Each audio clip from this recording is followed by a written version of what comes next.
Hello, everyone. Lovely to see everyone here. It's one of those days where I am hopping from meeting to meeting, even while hosting a webinar. So thank you for giving me these 2 extra minutes. My name's Radhika. I am a climate career coach, and I am today's host for the session today. Let me go ahead and share my screen really quick. I just have some housekeeping and some slides to go over before we go ahead and jump in. But we have some really incredible speakers. Jonathan, nice to see you. Thank you so much for being here. Ankur is also, hopefully he's here or will be joining us in a second. I'm looking, but yeah, we had over 100 people register for the event, which is really exciting. So hopefully people will keep coming in as this time continues. So let me go ahead and share my screen very quickly and just want to talk a little bit about housekeeping. So my question to everyone, feel free to, all these sessions are all about connection and heart-centered conversation. So I encourage everyone to drop your LinkedIn and also let us know what you're curious to learn about today. If you have any burning questions about data and climate, or you have anything that you're like excited to ask our incredible speakers, Jonathan and Ankur, feel free to type that in the chat. But first things first, drop your LinkedIn in the chat so we can all connect with each other. I'll share my slides really quick and then we will jump into the conversation. So welcome everyone to the second series of the Regenerative Roundtable. Today's focus is entirely on data and climate, and yeah, a little bit of housekeeping and actually a little bit about, yeah, let me start with myself really quick. So my name's Radhika Bhatt. I run my own career coaching company called Sathe Studio. I have coached over 400 job seekers that are pivoting into climate in the last 3 years, and I've helped people land their careers and jobs into fields like clean energy, sustainable business, finance, ESG, regenerative agriculture, nature-based solutions, and more.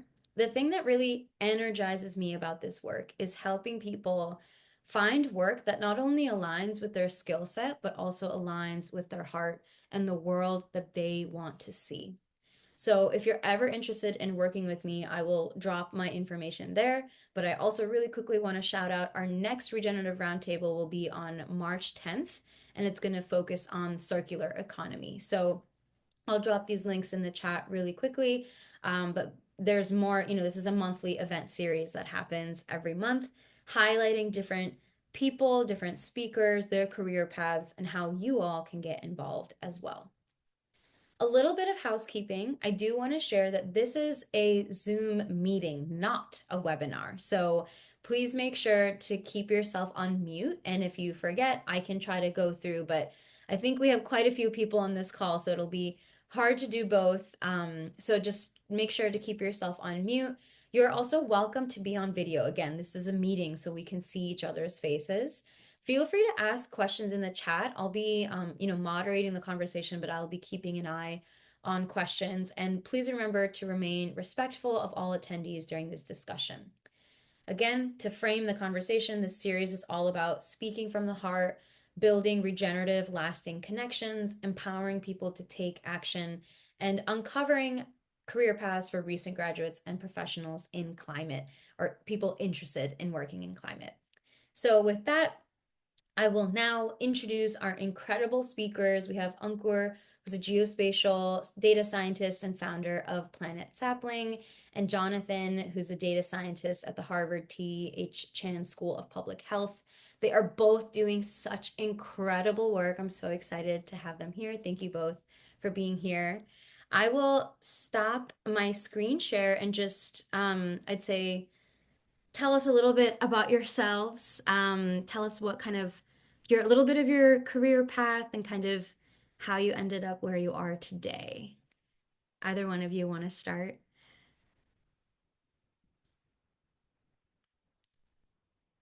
Sure, I'm happy to. Great to be here. Hi, everyone. Radhika, I'm glad we're matching. This is great. So I'm Jonathan Gilmour. I'm a data scientist at the Harvard T.H. Chan School of Public Health. Some of the things I focus on in my work and in my thinking are climate change's impacts on health, and recently also the environmental impact of AI and data centers. And most recently, it's been preserving critical federal data that the administration is removing. So that's been sort of a fire hose lately. Not a fire hose, because that would imply information coming at you. They're actually taking it away. So it's been chaos is how I describe it. The assaults on science and on data and tools, and in my work both here at the Chan School and then also in sort of a volunteer capacity, I've been working on trying to preserve data. Um, Really quickly, I'll go over my background to this point, and then I'll pass it off to Ankur. So I studied computer science at Grinnell College in Iowa. I graduated in 2019, and I worked on a farm for the summer, and then started a data analytics startup with a friend. I sort of eschewed big tech. I knew I didn't want to work in big tech.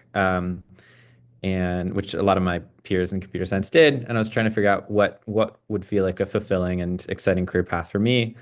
And something to keep in mind, I was interested in climate, but didn't really know how my skill set would be applicable, which I can speak to quite a bit now with the benefit of experience.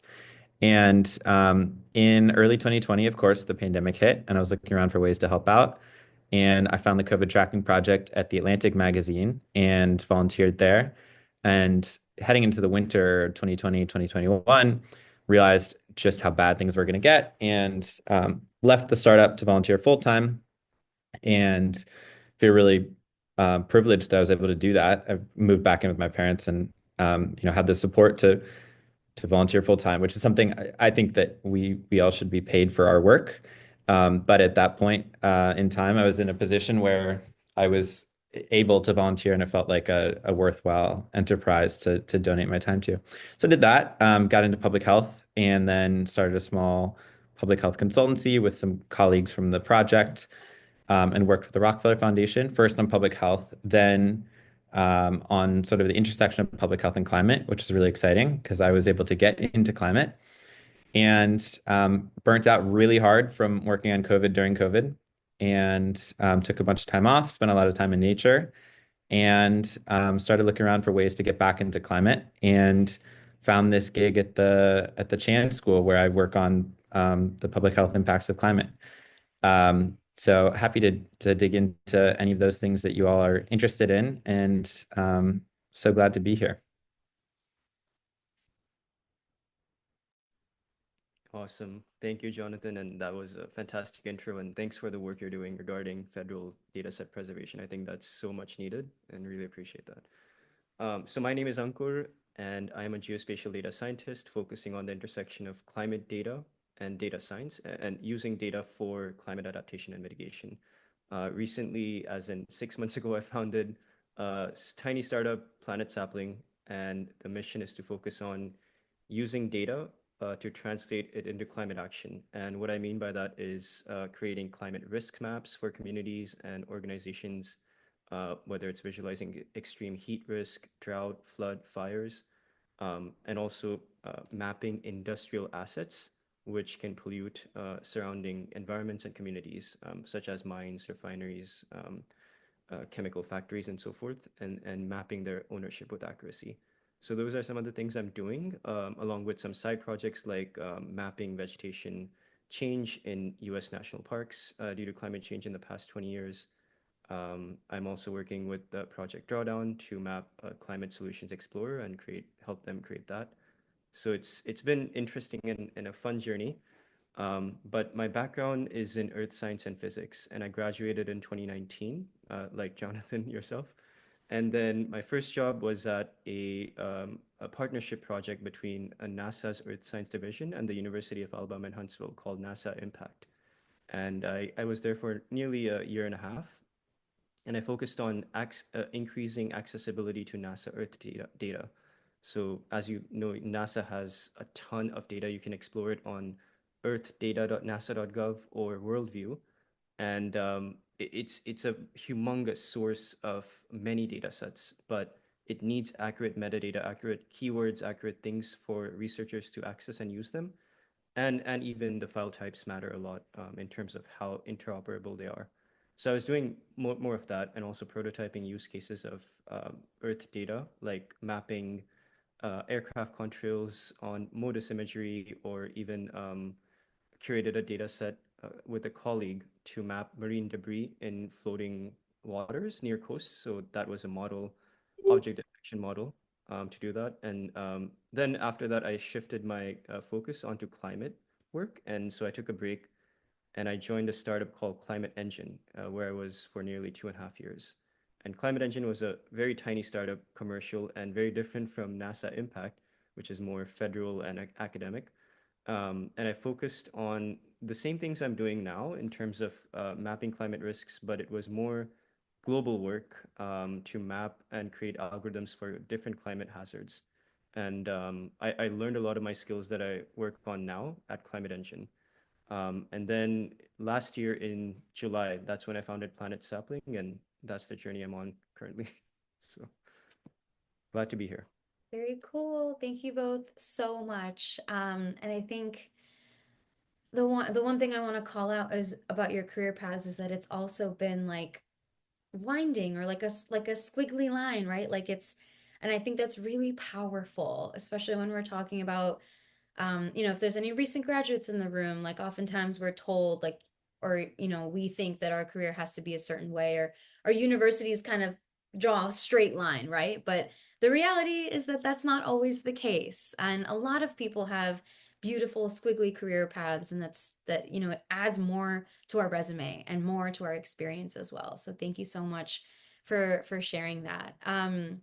I wanted to ask, even to ground this discussion, when we're here to talk about data, I heard you mention a little bit of open data, how you're preserving federal environmental data that's being taken down. In your opinion, or even in your experience, like what is the importance of value in environmental work when we talk about climate action?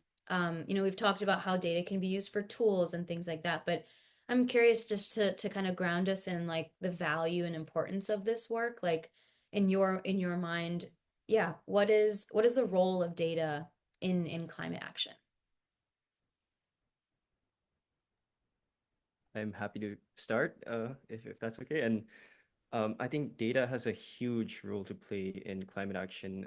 Just as an example of a couple of projects that I worked on personally, one is mapping land surface temperatures in US counties along with tree canopy cover. And the organization that wanted this kind of data wanted to fund cooling solutions like increasing green cover and finding vulnerable populations to urban heat. So that's not possible. Knowing that is not viable or possible without knowing spatially where are the communities, overlaying demographic data with environmental data, um, and then spatially seeing counties that are hotter than others and within the same city, or even census tracts. So climate data allows targeted action and finding where solutions need to be funded more than others. Another example is mapping industrial facilities. So Climate Trace is another organization that's doing really good work on mapping global emitters, and that allows increased transparency into pinpointing which assets are highly emitting versus which are not. So this allows policy solutions to control emissions in those assets, holding companies accountable, and finding where companies own certain assets and which are more polluting than others. Um, and so data allows targeted action, and data allows us to know where to fund things. And that's also what Project Drawdown is focused on. They're focused more on mapping the viability of solutions. So Project Drawdown, if you've seen the book, has a list of 100 climate solutions. They're ranked by the amount of emissions they can sequester versus the cost. So if they say something like mangrove reforestation or mangroves protect blue carbon in coastal ecosystems, how do you visualize where the mangroves are, or which mangroves are more at risk of sea level rise or deforestation or whatnot? And that's where you need geospatial data. you absolutely need to find out the locations of mangroves, the risk factors involved, and mapping all of that and making it into actionable data. And by actionable data, I mean you have to find and create a tool that users can decide upon. So decision making due to this data insights is really critical. Um, but yeah, I'd say climate without climate data, it's hard to find what to do, where to do it, and to some degree how to as well. Jonathan, if you have more thoughts. That was a great answer. I mean, we can't understand what we don't measure at the end of the day. Ankur, I thought that was a wonderful answer, and thanks for also providing examples because that helps sort of ground the answer. Um, when I worked at the COVID tracking project, what we were doing is aggregating COVID data from all of the states and publishing it. It's a sort of oversimplification of what we were doing. We also helped states sort of understand how to better report data, and we helped with the scientific context of, um, there was a lot of jargon involved with reporting data, and some states were, for example, lumping um, antibody tests, which would test whether you had had COVID, with PCR tests, which tested if you currently had COVID, and reporting those as positive tests. And that's, of course, not helpful at all because um, the important thing to know is, how many people are potentially positive right now, which is what PCR tests give you, and how many people seeking testing are positive with COVID. And so if you're also lumping in people who have had COVID previously, that's obfuscating what's going on.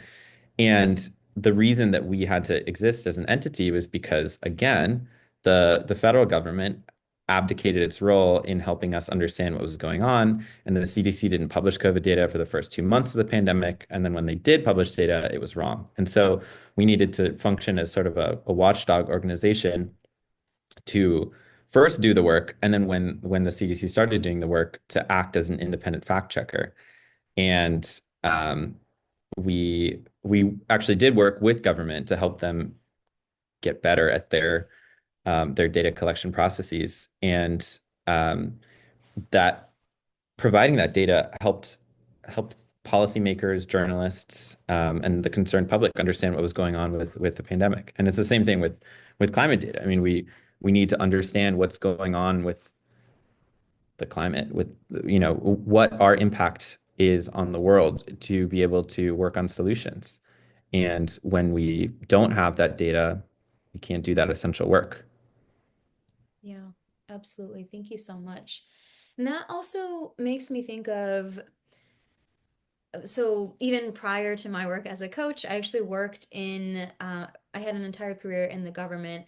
And a big part of my work was actually leading this program called the Opportunity Project, which was an open data accelerator program. Our entire mission was, how do we get the public, how do we get students, universities, startups to utilize all this open data, all this federal open data that we have coming from places like NOAA, EPA, Department of Energy, but even like housing and urban development, all these different topic areas where we're kind of, and we would get people to build different solutions that could be things like measuring air quality in a place like Los Angeles, or places where there's a lot of pollution, and how does that then impact public health and things like that. So we were exploring these very intersectional questions and building technology to kind of be in that solution area.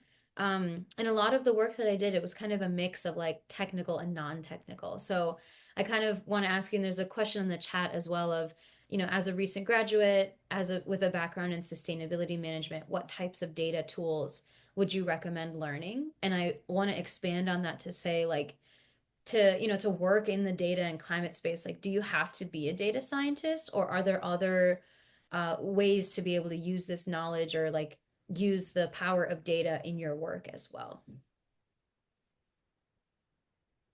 Happy to jump in here. I think it's absolutely not critical to be a data scientist or to have a technical background to work in this field. I think, um, climate change is affecting everyone everywhere, whether or not they believe in it. And um,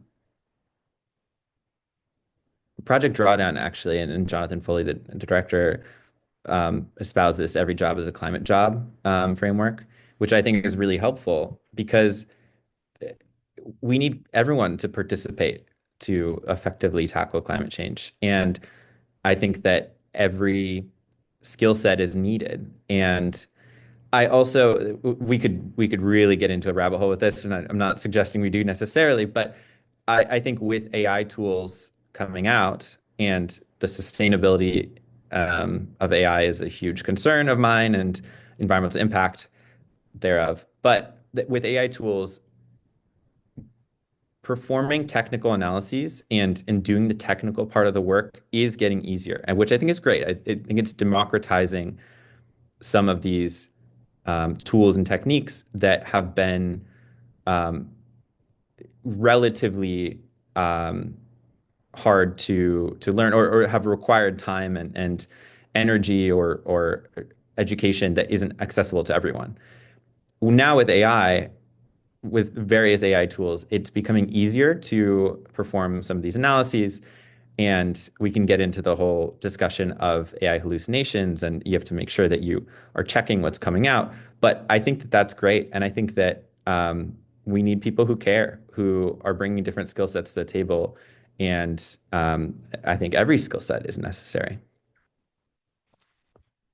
Yeah, really, really well said, Jonathan. Completely agree. And just so everyone knows, I am not trained as a data scientist in terms of my background. I don't have a degree in data science or even computer science. And my background, like I mentioned, was in earth science and physics. And I only took two courses of coding in Python, and that was also very basic during my degree. But I learned all this stuff on my job and through projects. And I'd say there are many organizations out there. If you want to dive into climate data or data work, despite not having that background like I did, then there's several courses or organizations offering free materials. One of them is called Climate Change AI. Another organization is called Ohm Data. They do 8-week projects on specific topics, whether environmental or social, and you partner with a startup or nonprofit with a team that's generally global, and it's completely dive in hands-on learning, and that's one of the things that kickstarted this journey as well. um, and there are many other GIS courses out there on my LinkedIn. Actually, if you look at some of the top posts, there are lists of courses that you can do. um, and in terms of tools, I'd say at least try to learn one coding language if you want to get into that kind of work. I would recommend Python just because in terms of AI accuracy, it is pretty high because there's so much open source material out there with Stack Overflow. I mean, GPT does a really good job at coding in Python versus Google Earth Engine JavaScript just because of the openness of Python. Um, so learn some of that, and if you want to get into like how to use or Python projects for climate geospatial data, um, I'd say Climate Change AI is a really good place to start because they have really great open notebooks and tutorials for you to learn. And so does Ohm Data. They have really good remote sensing and JS tutorials too. Um, and yeah, learning how to use Jupyter Notebook, any kind of code editor like Visual Studio or PyCharm, and yeah, and Google Colab. That's going to really help you out. And I also recommend learning Google Earth Engine, especially if you want to get into the geospatial side of things, because Google Cloud has hundreds of geospatial data sets, and that means you can access it without downloading a single byte. It's all on the cloud, so it's really important to just know how to use it. I love it. Thank you so much. I'm like, I was like looking up all the resources while you were talking. So I added a few, but if you want to share that, or we can share it out afterwards as well, whatever resources you recommend. So yeah, thank you for that. Very much a big fan of every job is a climate job. So yeah, definitely agree with that. I think I'd also like to maybe dig into this question of, and even kind of addressing the like, what do we do when data is like disappearing in front of us, right? Like I think that was like the timing of this session was crazy. Like I didn't know any of that was going to happen. And here we are, you know? So it kind of makes me think of even my previous work I worked in the Obama, Trump, and Biden administrations. And in the first Trump administration, I worked with EPA when he was actively trying to defund EPA. And we did climate change work. We were actually building solutions to monitor air quality and things like that. And so in that world, you know, we were able to keep doing the work because we kind of shifted the language a little bit. If climate change set off alarms, then we were like, okay, let's talk about the challenge, which is air pollution. And we kind of focused on that. So I'm curious to hear just kind of your perspective right now of like with everything that's going on with, you know, with us losing access to data, but Jonathan, you're doing work to like preserve that data.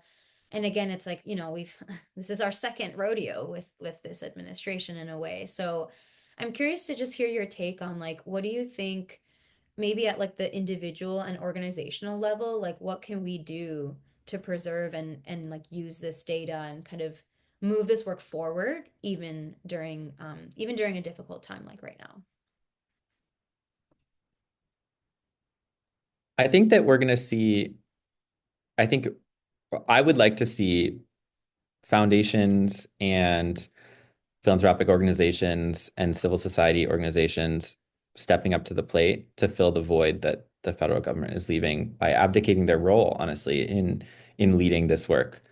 I've seen some great heartfelt calls. I spend too much time on LinkedIn, as you will find out if you follow me on LinkedIn. And I've seen some great calls for these organizations to step up to the plate and fund the essential work that's going on in communities around the U.S. and the world that is being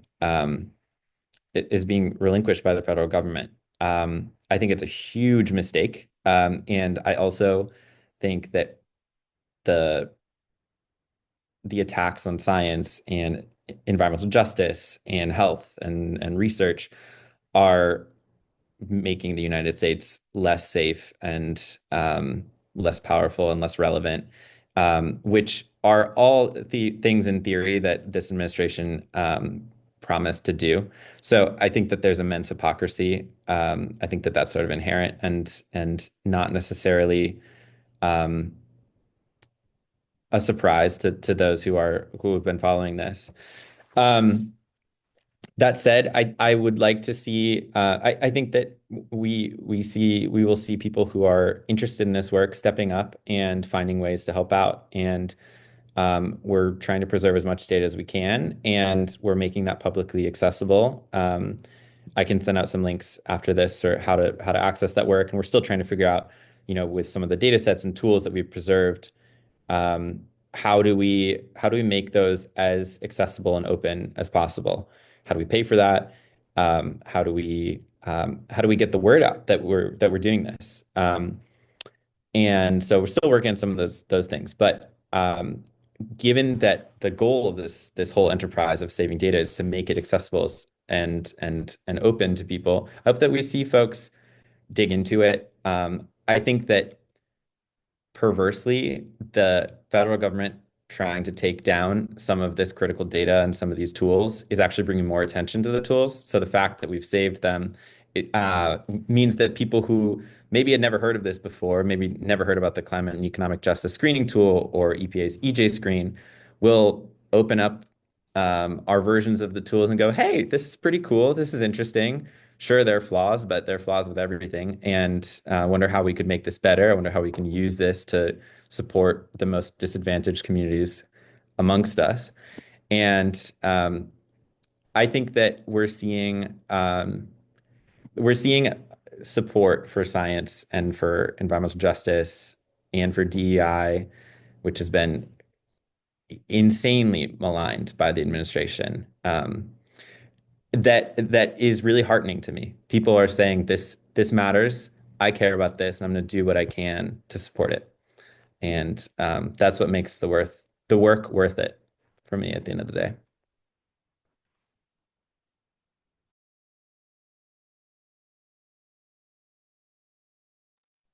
Yeah, I mean, I don't have much to add. Jonathan. That was a perfect answer. I just say two words: open sourcing things. Instead of making sure data sets and even methodologies that users or government teams worked on that are now being taken down are open sourced and hosted elsewhere. I think Jonathan, you're doing a perfect job, and I think your latest LinkedIn post alludes to the EJ screen saving. So yeah, thank you for this work. Yeah. Thank you so much. And also, I just want to even define this for the maybe the non-technical folks on the call, but open source and like open data, this word open, right? Like open source essentially is software that's kind of like co-created. Open source doesn't, it's not only software, but a tool, a resource that's collaboratively made and available to the public. And the amazing thing is that there's so many things that are open source. Like there's so many tools. I correct me if I'm wrong, but like Mozilla Firefox, like the browser, like I think they have a whole open source foundation that they support as well. So there's this open source topic, like if you're hearing that and you're like, what is that? I would say go ahead and explore it because there's so many, and I think it goes beyond technology. It's kind of this idea that we can create solutions together regardless of location. And so there are a lot of different projects that individuals can contribute to, especially if you're a recent graduate or if you're a student and you want to kind of like build your portfolio or practice. Like there's a lot of open source projects that you can contribute to. As Ankur mentioned as well, like open source AI and like climate change AI, like things like that. There's a lot of ways that you can contribute and build without like having to apply for an internship or something. Like there are ways that you can still contribute and build your skill set. So just wanted to throw that out there. I'm also seeing a lot of questions in the chat about data centers, Jonathan. So I might actually highlight some of those and hear your responses. So one of the questions was, how would you recommend balancing the climate impacts of data centers versus work using those data centers to address climate change? Like, is buying offsets a thing? Are there other approaches? Um, and then there's another question here about fossil fuel energy inputs required for AI data centers, and are there renewable energy sources that are viable alternatives? Yeah, great questions. Happy to give my perspective here. So, um, there are a few things that I think about when I'm thinking about the sustainability of data centers and especially data centers used to train AI models because those require more inputs, essentially. Inputs being the energy that powers them, the water that is used to cool them, and then the main output that is concerning environmentally, which is waste heat. The secondary one being water that some data centers are low water use data centers. So this is going to get a little technical, but bear with me. So what data centers are doing is that there are lots of um, they are you're putting a bunch of chips in a big building and using those chips to train models or store things and essentially power the internet. And those chips get really hot doing what they're doing. And so you need to cool them. And one of the most efficient ways to cool anything really is using liquid cooling. And you're using water to absorb the heat that is produced with the computation. And the most energy efficient way of cooling is evaporative cooling, where you're heating up the water and then it evaporates. That's also, of course, the most water intensive version of cooling because you're taking in water, heating it up, and then it's evaporating into the atmosphere. That is really problematic in water stressed areas where the evaporated water isn't being returned to the watershed. I worked on a project looking at the Great Salt Lake Basin and data centers, water use in the Great Salt Lake Basin. And these data centers are using a lot of water. A lot of them are using evaporative cooling. And then that water isn't returned to the basin, which is a closed basin. it's evaporated. Some of it will come back through rainfall or snowfall in the Wasatch Mountains, which are right there. But some of it is essentially lost to the basin. And the Great Salt Lake is one of the world's biggest saline lakes, and it's markedly water stressed. And there's arsenic in the lake bottom. And as the lake level drops, the arsenic is exposed to the air, and wind comes through and blows it over the city. And that whole um, disaster has been called an environmental nuclear bomb by journalists. Um, it's not great. So data centers are using a lot of energy and water. And to the points about in the questions about where the energy comes from, I think it's critical that we power data centers with clean power. Um, AI can't be an environmental solution if we're powering data centers used to train AI with oil and gas, just full stop. Um, there are really quick and cheap ways to power data centers. Quick meaning like in terms of the development time required to get power to data centers that involve co-locating solar with data centers in places with lots of solar. It's sort of the cheapest way to get power to the data centers. You don't even have to connect the data center to the grid, which is a whole process that involves interconnection queues and long lead times. Um, and then the data center is powered by clean energy.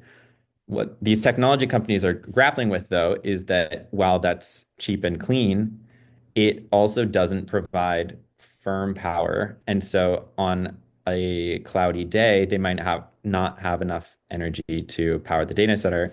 And data centers generally require stable power. So you can talk about solar and storage, which is what a lot of these companies are talking about, where you have a giant battery on site. But then a lot of these companies are saying that's not enough. We want the guarantee of clean power, so we're also going to connect to a natural gas plant. And I think that's really problematic. I think that we're seeing new agreements to put in gas plants, and we're seeing coal plants go back up. Um, this is a huge issue. Currently, data centers account for about 4% of the US's electricity use. That's projected to double or more in the next couple of years. They're using a huge amount of electricity, and when that electricity comes from fossil fuels, at the end of the day, AI can't be a climate solution if that's the case. Um, sorry, I could talk about this for forever. So I just want to cut myself off there so we can get to other questions. Yeah, thank you so much. I mean, I think there's three questions about AI, so I think it's like the data center piece is a big part of that. There's another question here, and maybe Ankur, you can also share some of this too, but Gyan is saying there seem to be huge opportunity in predictive systems around, what if we could have better understood how increased biomass from heavy rainfall 2 years ago could have maybe impacted like the wildfires in LA. Um, but also, are there any dangers in AI predictive systems? So yeah, I think this question is just kind of talking about AI predictive systems, how we utilize them. So do you have any, thoughts on that? Yeah, I mean, I'd say when I create or have worked on climate risk mapping, I don't recommend using AI as much. It is getting better, but there's still a gap in like the physics-based modeling. So uh, generally, what I've done for, especially speaking of wildfire risk, is combining certain data sets. Like there's a fuel load layer that gets you the number of flammability score. So the fuel load, like land fire, is a resource that's a 30-meter resolution fuel load map in the U.S. And each vegetation type is classified into fuel category, and it has a flammability score. You overlay that with something called fire weather index. That's a Canadian system, and in the fire weather index, it considers parameters like wind speed, moisture, soil moisture deficit, if it's dry or wet, whether it rained the days before or not, and temperature and so forth. And then you overlay those scores and you get a risk score based on the flammability of the fuel that's burning and the current weather conditions. Um, and that none of that uses AI. But there is a gap in terms of how accurate AI is for predicting such things. I think AI does a really good job, like models such as convolutional neural networks that assess satellite imagery. They do a really good job at detecting features, detecting smoke, detecting fires, detecting objects. But in terms of predicting future wildfire, I think this could be like a retrospective modeling exercise. But I personally have not used AI for climate risk mapping because I've done mainly for long-term historical, and then short-term forecasts based on actual weather forecasts, um, which are mainly physics-based models. So I think, yeah, there is a gap. But you're right. There are dangers in building AI predictive systems if it's not ground validated, ground truth validated. And a lot of these data sets that are used for climate risk mapping are ground validated, or at least some field data is cross validated. So that's where I'd say I would personally recommend, at least if you're starting in this field, not to use AI for climate risk mapping or climate focused risks, just because it doesn't take into account these equations um, that you would have with physics-based modeling. I think that was a great answer, and you've done a lot of this work, so I really appreciate hearing your perspective. I've seen a lot of companies that are trying to do AI-based risk modeling, and um, I think that it offers an interesting perspective, but that perspective has to be grounded in, it has to be grounded full stop. And Gyan, your question, you outline the dangers of building systems that aren't aware of the lived experience of people on the ground. I think that's so key, and I think we've seen over and over and over again with these AI tools that they're being built in ways that are leaving out people's lived experience and are completely blind to a number of biases. And we see the consequences day in day out of those blind spots, which is really concerning.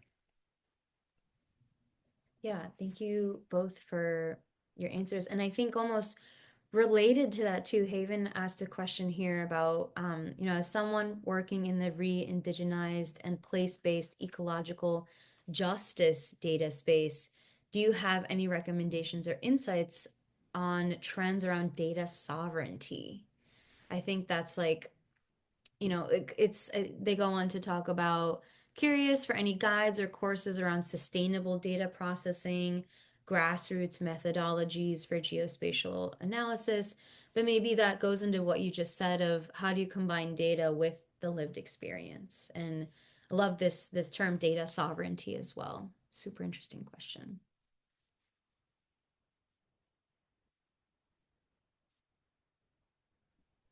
Jonathan, if you want to, I'll let you speak more about the data sovereignty piece. I think you might have more to say there. Regarding guides, courses, and grassroots methodologies for geospatial analysis.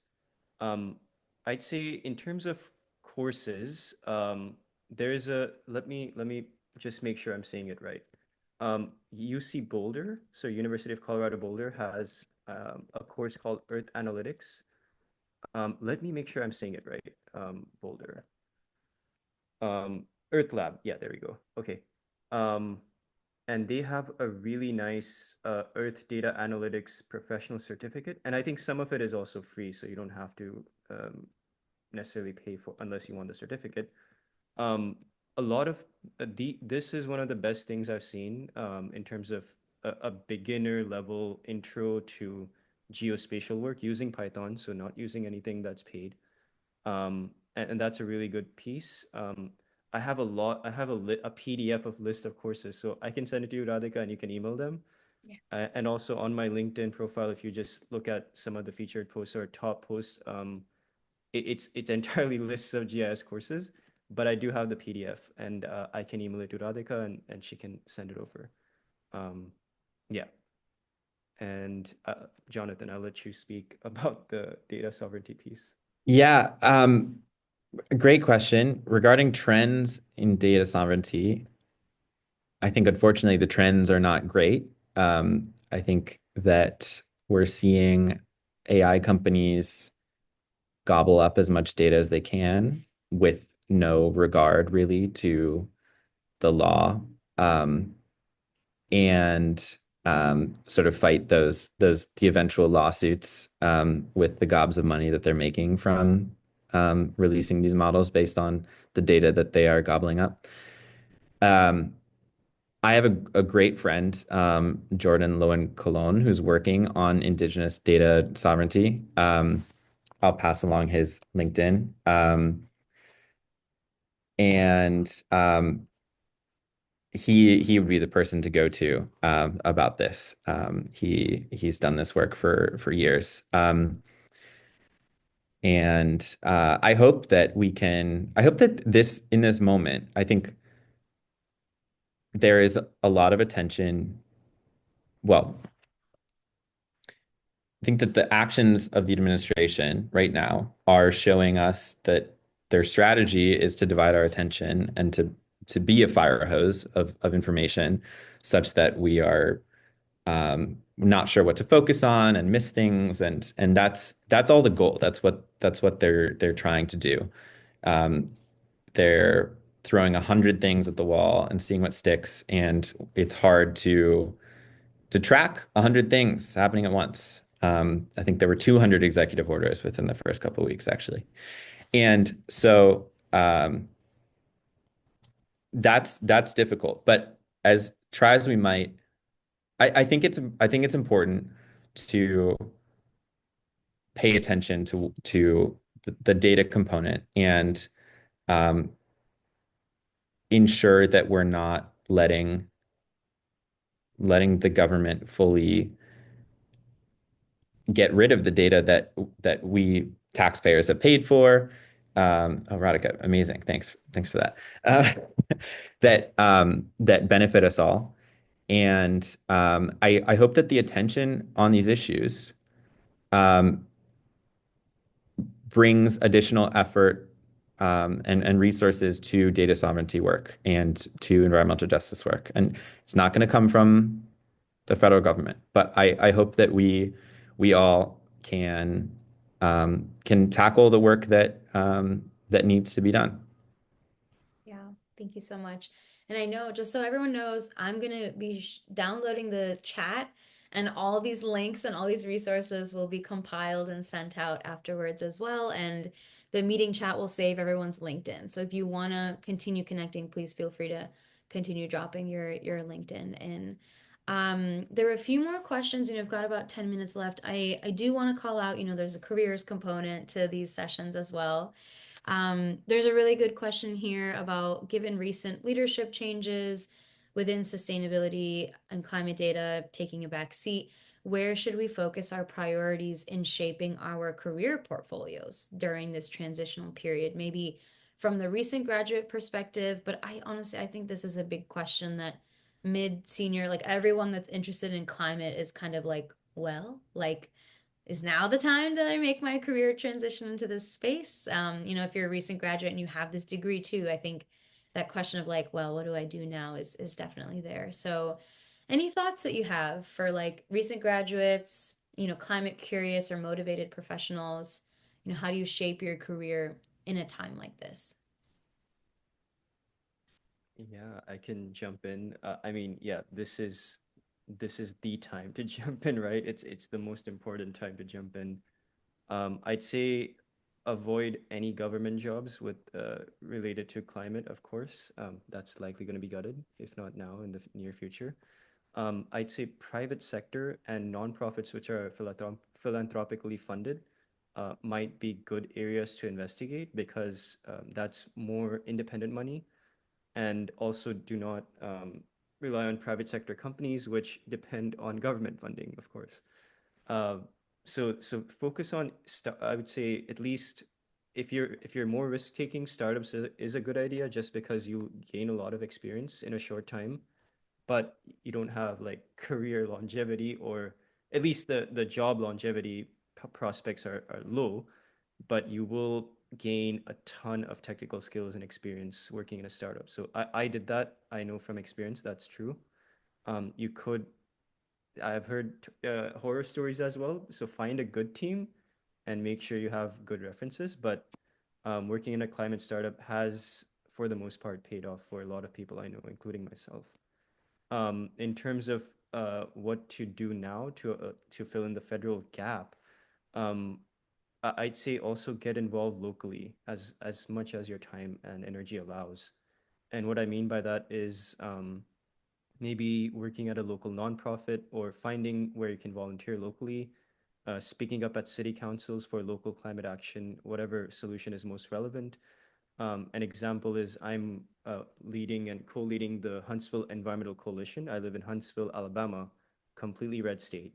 But we helped create a sustainability commission at the mayoral level in Huntsville. So now we have a sustainability commission in Alabama, um, and that's focusing on food security, public transportation, energy, renewable energy, and building efficiency, energy efficiency.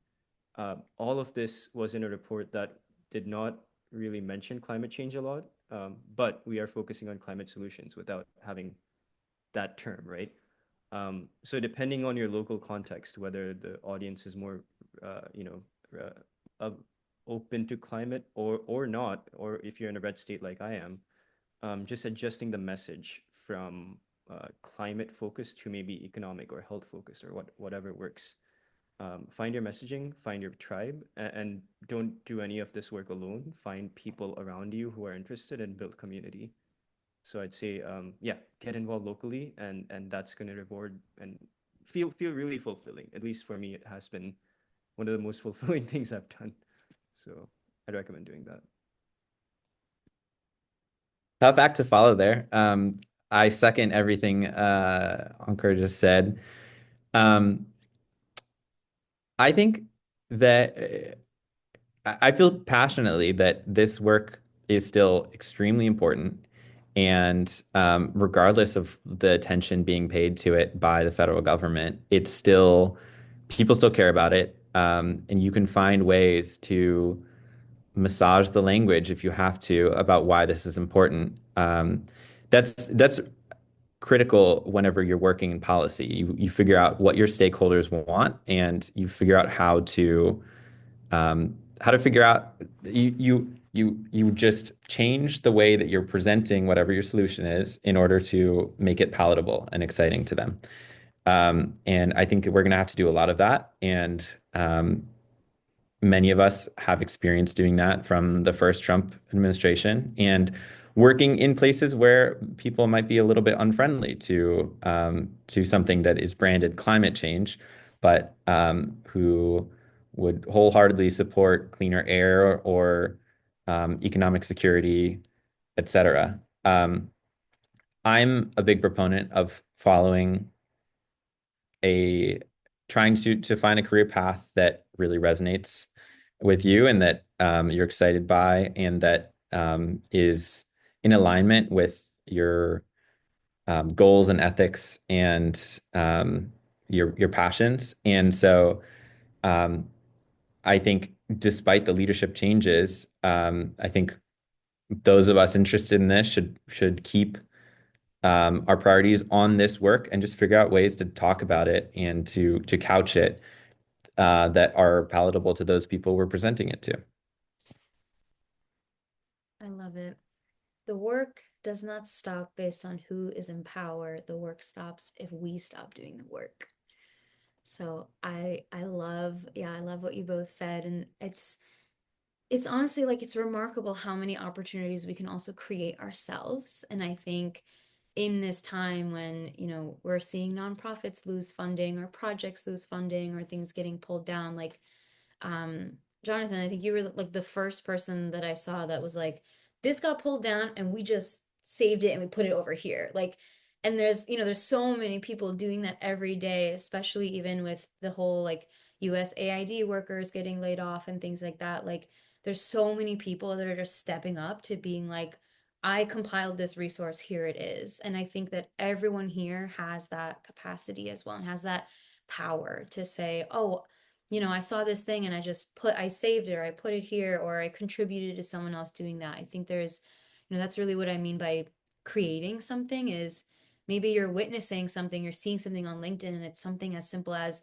how can I help? Like raising your hand almost. And I think it's like Ankur said, it's even more powerful when you do that at the local level, right? Like local nonprofits, local city and state government, they always need help, always, in ways that maybe they don't even know it yet. But if you talk to someone, if you network with someone at a local nonprofit, you go to a local council meeting, you might find an opportunity that you haven't even heard of or that you don't even know about until you have that conversation. So that's when in coaching, I like to call that kind of like planned happenstance theory, where we can plan, right? Like we can strategize, you can go and get the degree, you can make your resume perfect, but there's also this other angle of, and also what am I doing to kind of allow like serendipity to play out? Like how am I allowing the energy that I'm putting in, like maybe it'll come back to me in a different way, kind of having that like regenerative, open,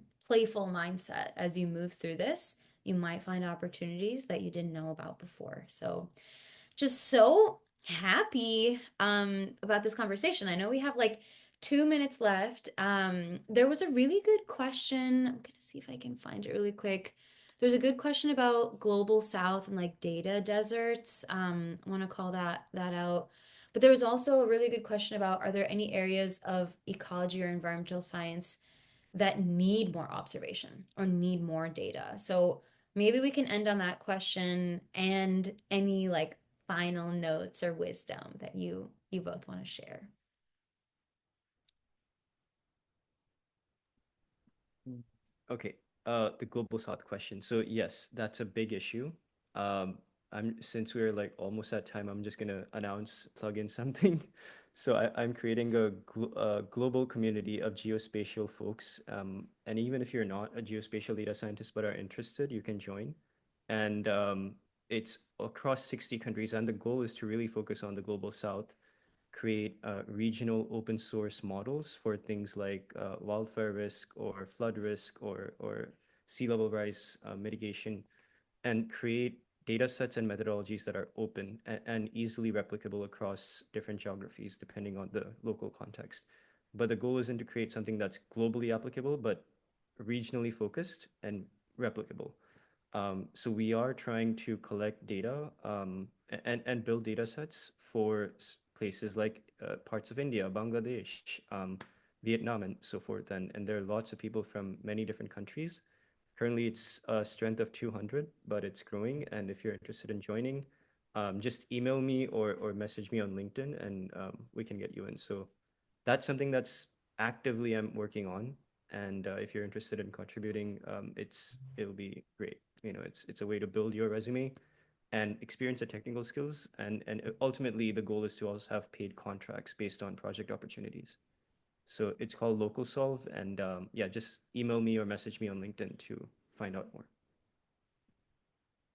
One area I'd love to see more work in, and there is quite a lot of great work being done, but it's something that honestly keeps me up at night, is extreme heat and the dangers of extreme heat. I would love to see more coordinated international action on extreme heat. And that's not going to be led by the US, most likely, in the next 4 years. But that's something that I think about a lot and try to push for. And then just to close us off, or close off my part of this, if I can be helpful in any way as you look to do climate work, reach out to me. LinkedIn's probably the best place. And I'm so excited that we got to chat about this. It's something that I care a lot about. And Radhika, thanks so much for setting this up. Yeah, of Yeah, course, of thank you course. so much. Ankur, anything else you want to say to wrap up the convo? Yeah, again, I'm very happy to be a resource. Reach out to me on LinkedIn. I'm also on Open Door Climate. It's the career or climate talking opportunity, so you can find me there too. But yeah, just message me. or email me, and I'm happy to have a virtual coffee or chat about anything you want. Wonderful. Thank you both so much. I just dropped their LinkedIn's, my LinkedIn contact info in the chat. Everyone will receive the recording and all the awesome links that we talked about today. So I just want to say thank you so much, Ankur and Jonathan, for being here. This was such a rich conversation. I feel like we covered so many topics. So that was really great. So thank you so much for your time. Thank you everyone for joining. Please stay connected with each other, with the speakers. This is all about regenerative relationship building. So I hope that we can all continue to grow with each other in this space. So, yeah, with that, we'll wrap up. And I just want to say thank you, everyone, for being here and hope to stay in touch. Thank you all. Talk soon. Thank Thanks, Bye. you. everyone. Bye. Thank you so much. Thank you. Bye. Thank you. Thank you.